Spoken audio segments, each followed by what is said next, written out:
Bonsoir et merci d'être à ce rendez-vous. C'est votre télé-délire qui démarre sur Espace. Nous sommes samedi 15 septembre 2018. Ce soir, nous vous parlerons de ce Superman à la cape RGV, un militaire de l'armée guinéenne qui a bravé les flammes dans un immeuble à Yimbaya, dans la commune de Matoto, pour sortir un enfant de 3 ans.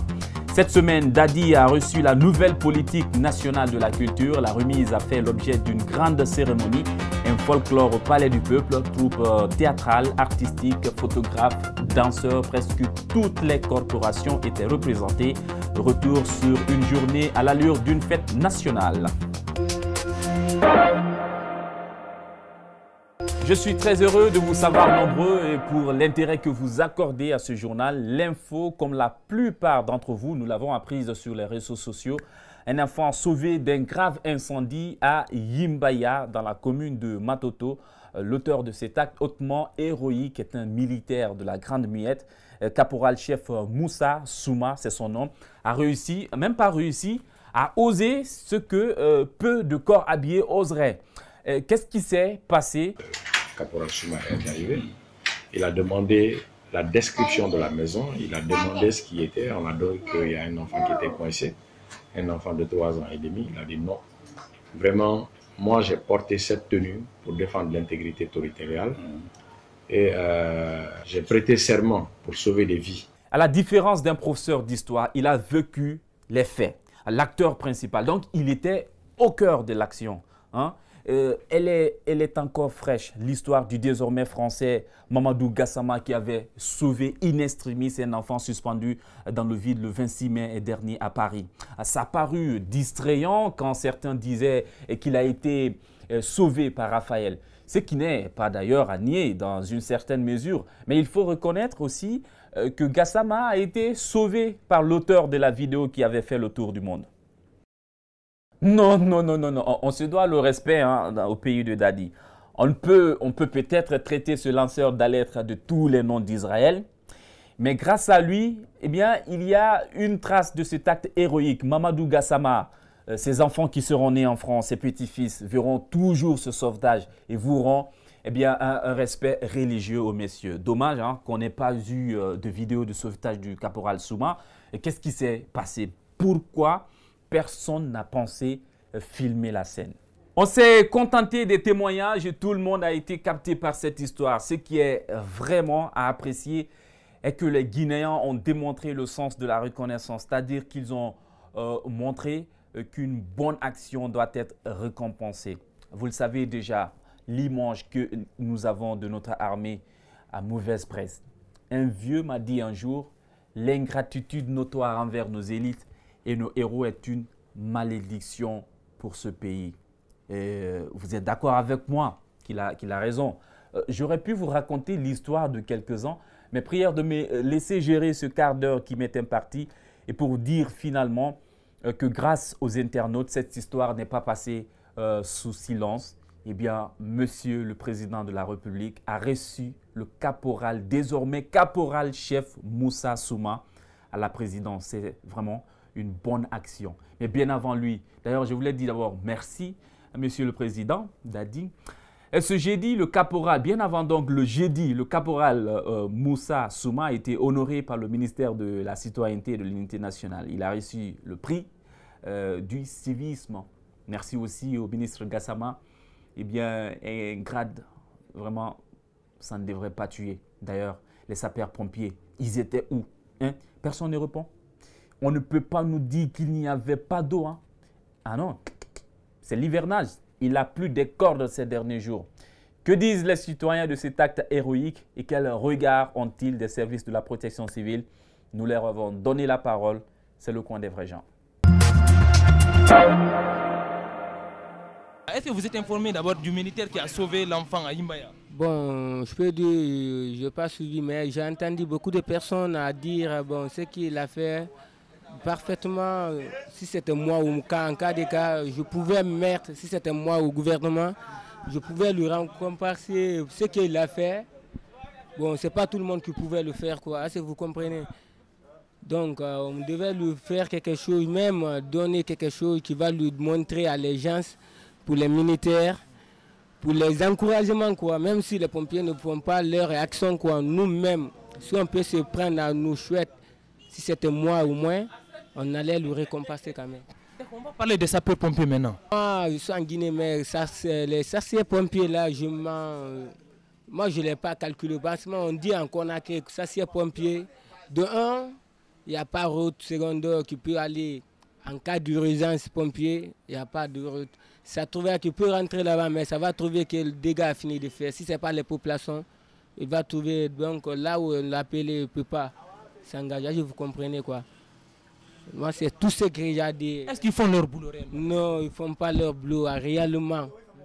Si ce n'est pas nous ou bien les populations, les sapeurs-pompiers, c'est ça que je viens de dire. En Conakry, Guinée, en Guinée ici, on entend seulement que sapeurs-pompiers, les sapeurs-pompiers, mais ils ne font pas leur rôle, quoi, si vous comprenez. Quand même, ce que moi je pense, au fait, l'État doit le récompenser, le prendre en charge. Au fait, ils vont prendre comme l'exemple, le cas qui est passé, le gars là, c'est pas au Mali, bah. La même chose, en fait, il doit le récompenser, en fait. On doit lui donner quoi donc?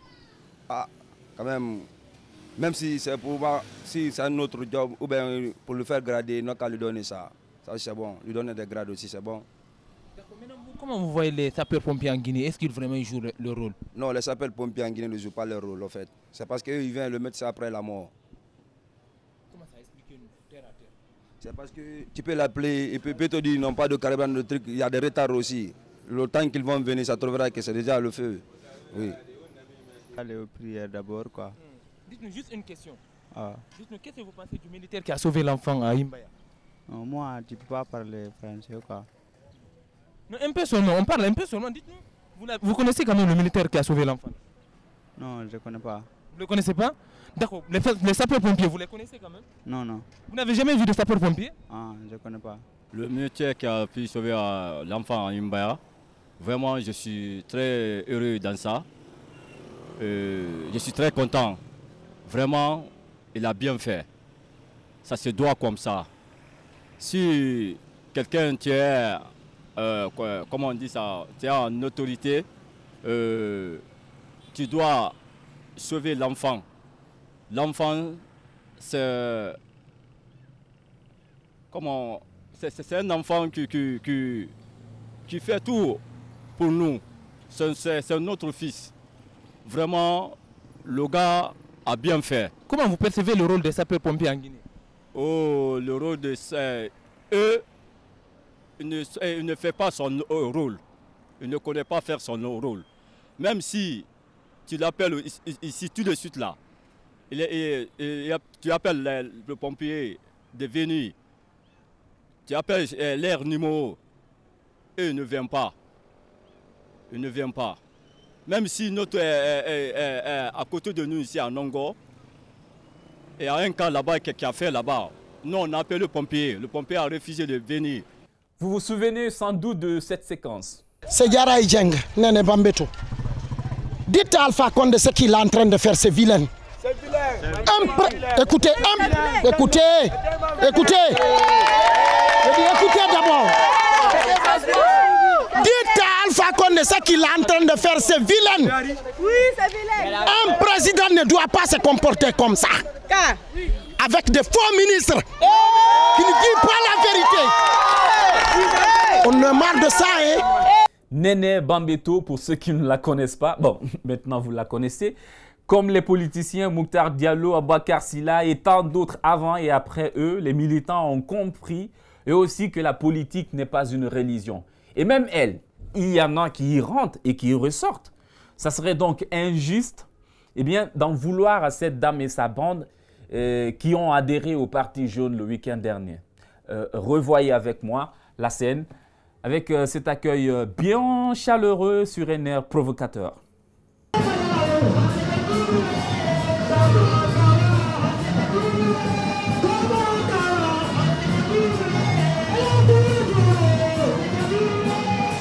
Ce n'est pas tout. Voici les slogans qui, il semble, les accompagner.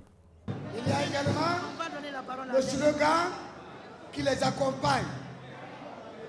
Abat la violence, vive la démocratie, vive la cohésion sociale, vive l'unité nationale, vive le professeur Alpha Condé, vive la paix. Après Alpha Condé, c'est lui. Après lui, c'est lui.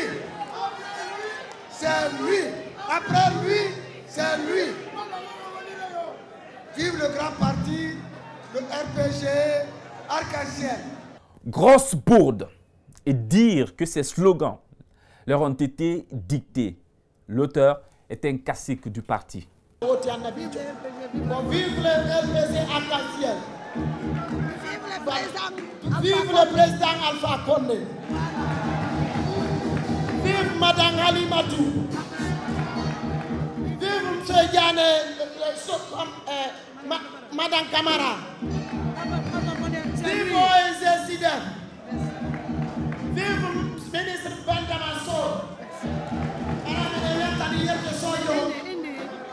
Oloma Bambeto, Hamdallah, Koza,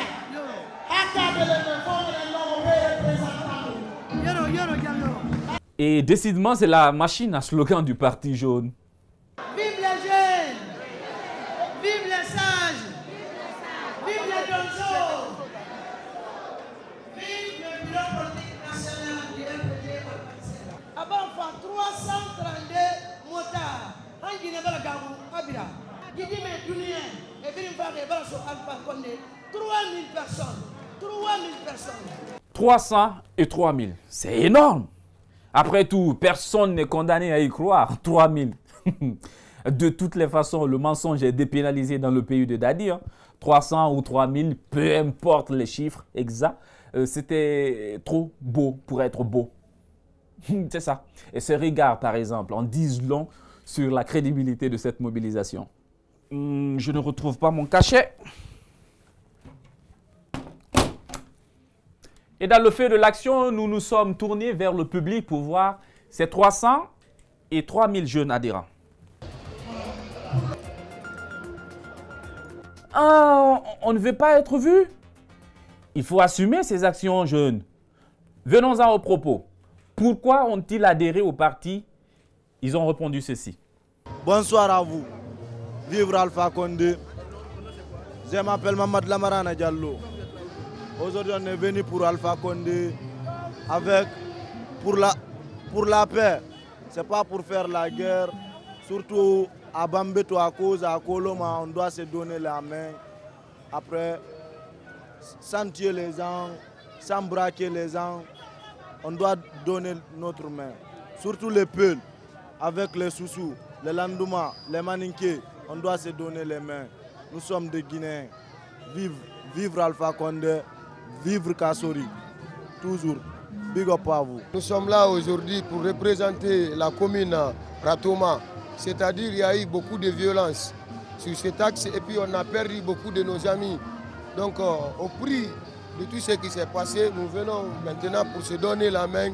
Parce qu'avec l'échec de l'RPG, c'est l'échec de toutes les Guinéens. Cela ne veut pas dire que c'est Alpha Condé seulement qui a échoué. Donc c'est le but de notre présence ce matin. Je suis là aujourd'hui, c'est pour demander la paix. Parce que s'il n'y a pas la paix, on ne peut rien. Je demande la paix par le nom de tout le jeunesse d'Axe, tout le jeunesse de Guinée, on demande la paix pour développer. Parce que s'il n'y a pas la paix, on ne peut rien faire. Donc j'invite tout le monde sur le siège de Arc-en-Ciel pour les sensibilisations pour la paix. Je demande la paix pour le républicain de Guinée. On est trop détourné par les autres. On n'a jamais eu la route là pour avoir la paix. Maintenant qu'on a compris la route là, cette fois-ci on s'arrête pour passer sur la route pour calmer pour la paix. Est-ce que vous savez qu'à Tougué, le journal de la RTG, il est payant? Allez, on va faire un break, la pub, on revient pour la deuxième partie.